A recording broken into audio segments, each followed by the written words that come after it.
Hi again. I wanted to put a plug in for this book, Nathanael West, Daniel's Great Prophecy, the Eastern Question, and the Kingdom. It was published in 1898 by the Hope of Israel movement. Nathanael West was a premillennial interpreter. I would definitely say that among the maybe dozen or so books I've read on Daniel over the years, this is one of the best, if not the very best. It's not a verse-by-verse or even chapter-by-chapter commentary, but it deals with the whole issue of the book of Daniel, its credibility, and especially its import for the last days, probably better than any other book I have read. Commentaries often do the historical and the archaeological side better than Nathanael West does, but that's why you need more than one perspective on every Bible book.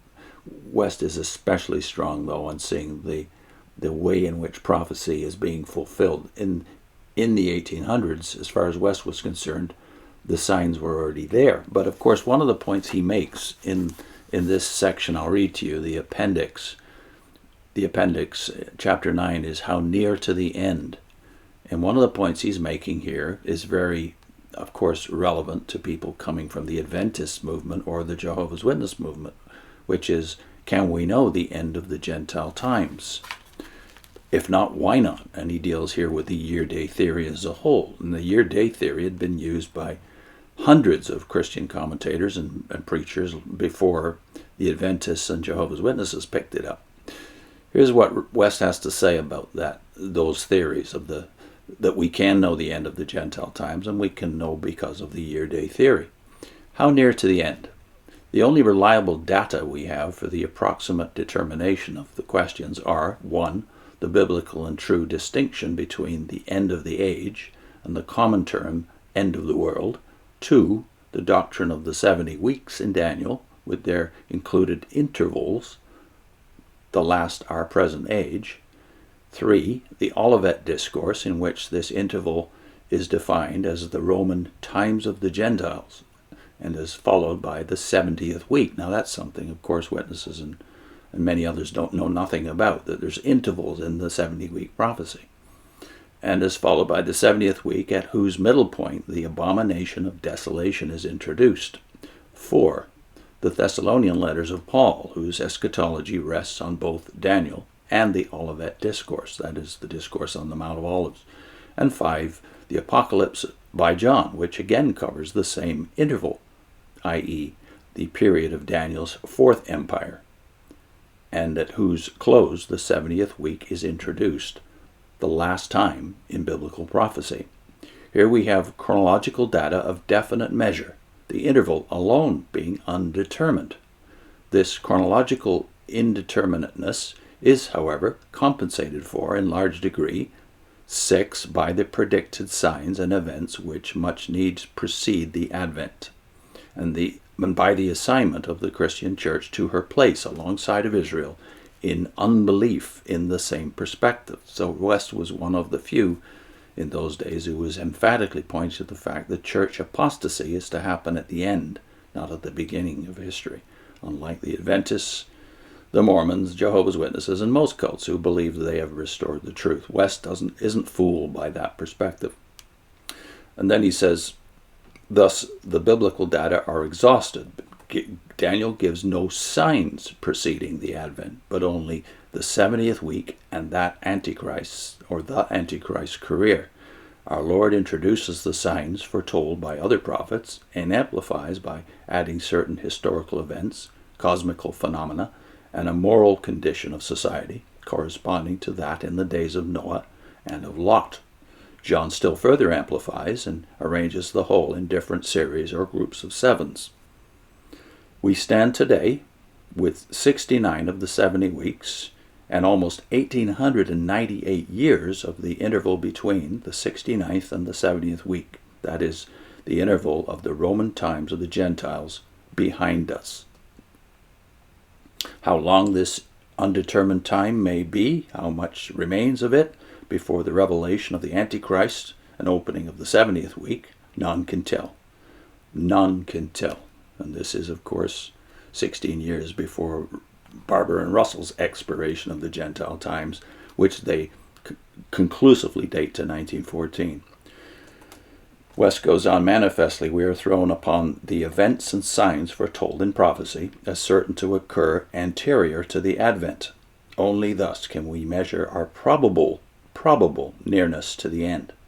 By no astronomical calculation can we fix the time point of this event. He may be alluding here to what Grattan Guinness had done in his book, The Approaching End of the Age, which was written about 15 years before this one. Guinness had used astronomy to prove that the Gentile times would end at a certain date, or several certain dates that were marked in Guinness's charts, just like Russell marked certain dates on his chart in the Divine Plan of the Ages.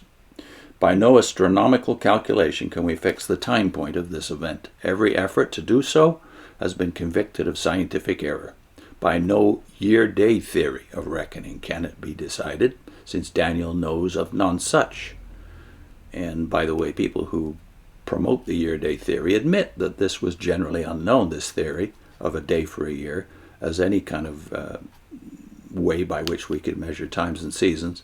It was generally unknown until after 1000 AD.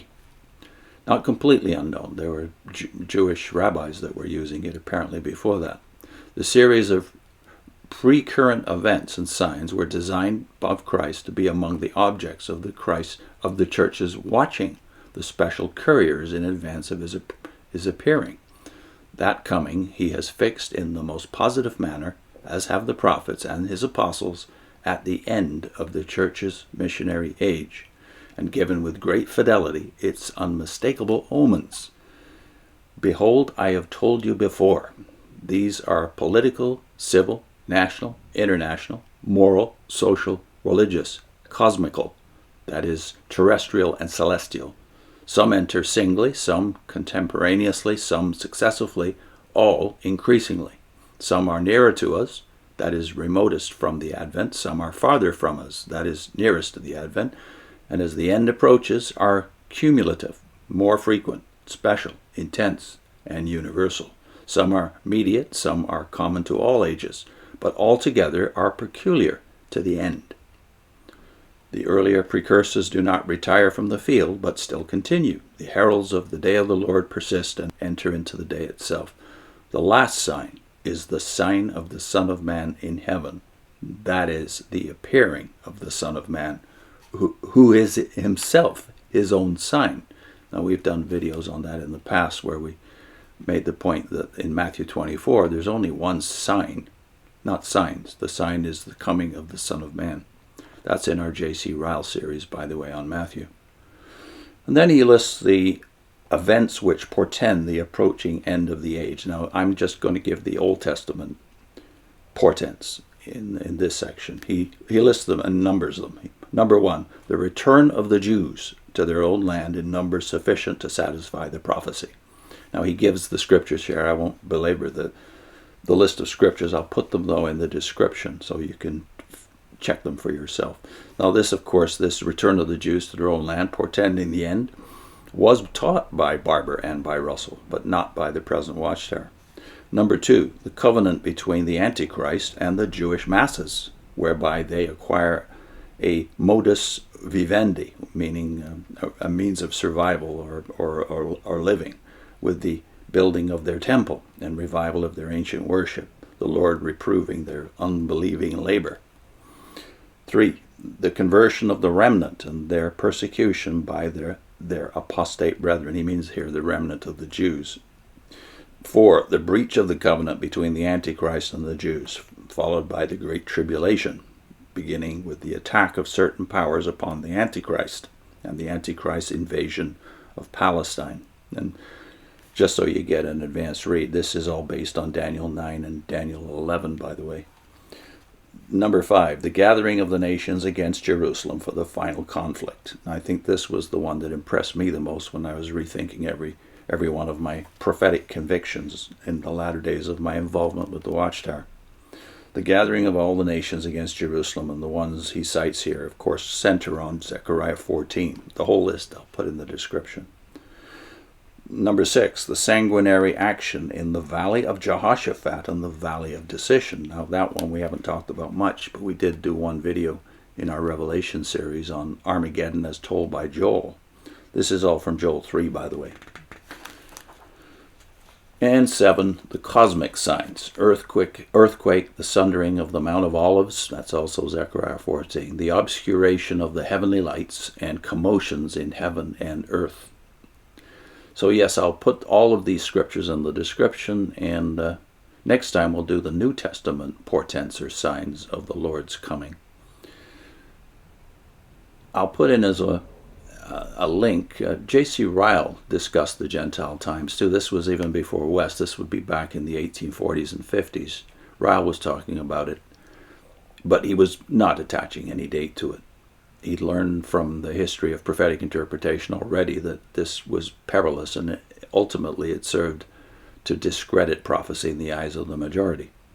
So Ryle on the Gentile times is on your screen. If only we'd listened to J.C. Ryle instead of C.T. Russell. See you soon.